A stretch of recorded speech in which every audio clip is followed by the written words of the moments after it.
জলঙ্গি নদীর তীরে। ঠিক আছে। পশ্চিমবঙ্গের যে কোনো একটা মৎস্য বন্দরের নাম বলে শেষ করেন। আর পশ্চিমবঙ্গের একটা মৎস্য বন্দর হচ্ছে দীঘা জুনপুর, একটা মৎস্য বন্দর। জোনপুর। আর তাছাড়া পশ্চিমবঙ্গের দীঘা জুনপুর আর স্যার এই মুহূর্তে জানা নেই। আচ্ছা ঠিক আছে, আপনার শেষ হলো, আপনাকে টপিক দেওয়া হয়েছে। না স্যার। আমার বাংলা সুনীল গঙ্গোপাধ্যায়, ক্লাস আমার টু। বাংলা আমার class two. Gangopadhyay class two আমার বই, ঠিক আছে। আমার স্যার বাংলা। হ্যাঁ বলেন। স্যার বলছি আমার একটা অ্যান্সার জানার আছে, যদি একটু বলে দেন। বলেন সম বলেন। অক্ষর সম অক্ষর বর্ণ কি, উদাহরণ দাও। মানে এটা কোশ্চেন আর কি স্যার। বর্ণ কি? হ্যাঁ, কোশ্চেনটা কি সম অক্ষর বর্ণ কি? সম অক্ষর বর্ণ কি, উদাহরণ দাও, মানে এটা কোশ্চেনে ছিল স্যার। উদাহরণ তো ওই ওই যেসব বর্ণ উচ্চারণ করতে গেলে শ্বাসপ্রবাহ বাধাহীন ভাবে উচ্চারিত হয় সেটা তো সম অক্ষর। না স্যার, না স্যার, এটা আমি কোথাও পাচ্ছি না স্যার। আমি বলে দিচ্ছি তো। সম অক্ষর বর্ণ বলতে সেই সব বর্ণকে বোঝায় যেগুলি উচ্চারণের সময় মুখ থেকে বাতাস সমানভাবে বের হয় এবং উচ্চারণে বিশেষ বাধা বা ঘর্ষণ খুব কম থাকে, সমানভাবে উচ্চারিত হয়। যেমন অ, আ, হ্রস্ব ই, দীর্ঘ ই, হ্রস্ব উ, দীর্ঘ ই মতো সমানভাবে উচ্চারিত হয়, তাই একে সমবর্ণ বলে, সম অক্ষর বলে। স্যার মানে ওটা যার কাছে আমি শুনলাম তাকে ওটা ইন্টারভিউতে ধরেছিল। আর সে বলতে পারেনি সেই মুহূর্তে, সে প্রথমে প্রথমে তো বলতেই পারেনি, তারপরে বাবা কাকা এসব বলল। বা আরেকটা স দিয়ে বলছিল, দন্তস্ব, মূর্ধন্যস্ব, তালবস্য এরকম বলছিল। দিয়ে লাস্টে বাড়ি এসে বলছে ওগুলো একটাও হবে না, তয়ে তয়ে, কয়ে কয়ে, চয়ে চয়ে এগুলো হবে। তাহলে ম্যাডাম সম অক্ষর না হবে, ওটা সম অক্ষর না। সম অক্ষর যদি বলেন তাহলে আমি যেটা বললাম সেটাই, যে সমান শ্বাসবায়ু নির্গত হয়, এটা হচ্ছে সম অক্ষর হলো। তাহলে কোশ্চেনটা একটু চেঞ্জ আছে হয়তো।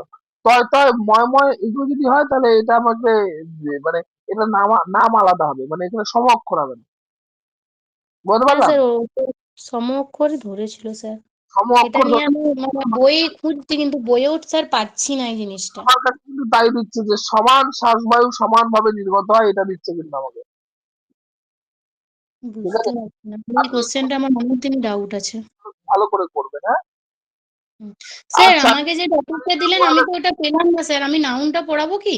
হ্যাঁ পড়াবেন, কিন্তু এখানে কার বাকি আছে, কার ইন্টারভিউ নিয়েছি বাকি আছে, কারো বাকি আছে কি ইন্টারভিউ? আমার আমার স্যার। শুরু, চলে আসেন। Ready ready. হ্যাঁ স্যার বলুন। আচ্ছা, পশ্চিমবঙ্গের বৃহত্তম স্কুলের নাম বলেন। বৃহত্তম স্কুল। পশ্চিমবঙ্গের বৃহত্তম স্কুল। স্যার জানা নেই। গুড। South point school. হ্যাঁ স্যার কি বললেন? South point. South point. আচ্ছা। পশ্চিমবঙ্গের ব্যস্ততম রেল স্টেশন, যেটা পৃথিবীর মধ্যে ব্যস্ত। পশ্চিমবঙ্গের ব্যস্ততম রেল স্টেশন। স্যার হাওড়া। না, ম্যাডাম। হ্যাঁ স্যার, শিয়ালদা রেল স্টেশন। না, এটা পৃথিবীর মধ্যে ব্যস্ততম, ঠিক আছে। শুধুমাত্র স্যার স্যার কি অ্যান্সারটা হবে? শিয়ালদা। হ্যাঁ। শিয়ালদা পৃথিবীর মধ্যে ব্যস্ততম, শিয়ালদা। হাওড়া যেটা শিয়ালদা। হবে, হাওড়া হবে দীর্ঘতম স্টেশন, দীর্ঘতম, মানে বৃহত্তম, দীর্ঘতম না, সরি, বৃহত্তম, বড় বড়, ঠিক আছে। Kharagpur, Kharagpur rail station. না, খড়গপুর রেল স্টেশন দীর্ঘতম স্টেশন, কিন্তু বৃহত্তম স্টেশন হাওড়া স্টেশন। কেন? এটা সব থেকে বেশি প্ল্যাটফর্ম আছে, বৃহত্তম। বলতে পারলাম। হ্যাঁ আচ্ছা, স্যার। পশ্চিমবঙ্গের প্রথম বাংলা সংবাদপত্রের নাম কি?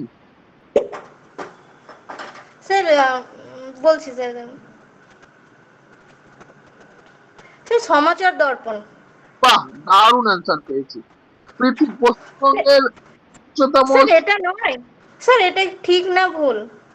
সমাচার দর্পণ ঠিক, 1918 শ্রীরামপুর থেকে পাবলিশ হয়েছিল। হুম। আচ্ছা, এবার হচ্ছে পশ্চিমবঙ্গের বৃহত্তম রাজপ্রাসাদ। বৃহত্তম রাজপ্রাসাদ স্যার হাজারদুয়ারি হবে আশা রাখি স্যার। হ্যাঁ, স্যার এটা আন্দাজ, স্যার এটা মানে আমি গেস্ট করে বললাম। সঠিক উত্তর। পশ্চিমবঙ্গের উচ্চতম ভবন। লুপ্ততম উচ্চতম ভবন। ভবন, স্যার এখন মনে পড়ছে না। জানি চ্যাটার্জি না স্যার। স্যার নবান্ন হবে কি স্যার? এটা আন্দাজেই বলছি, নবান্ন। পশ্চিমবঙ্গের উচ্চতম ভবন চ্যাটার্জি ইন্টারন্যাশনাল, এটা ছিল একটা সময়, এখন আর নেই, এখন এটা উঠে গেছে। চ্যাটার্জি ছিল সব থেকে বড় ছিল। আচ্ছা, স্যার স্যার আপনার কথা আমি বুঝতেই পারছি না। আপনি একবার কাজ করেন, আপনার মাইকে প্রবলেম আছে, বেরিয়ে ঢোকেন, আবার দেখেন ক্লিয়ার হয়ে যাবে। হ্যাঁ আচ্ছা স্যার, ঠিক আছে।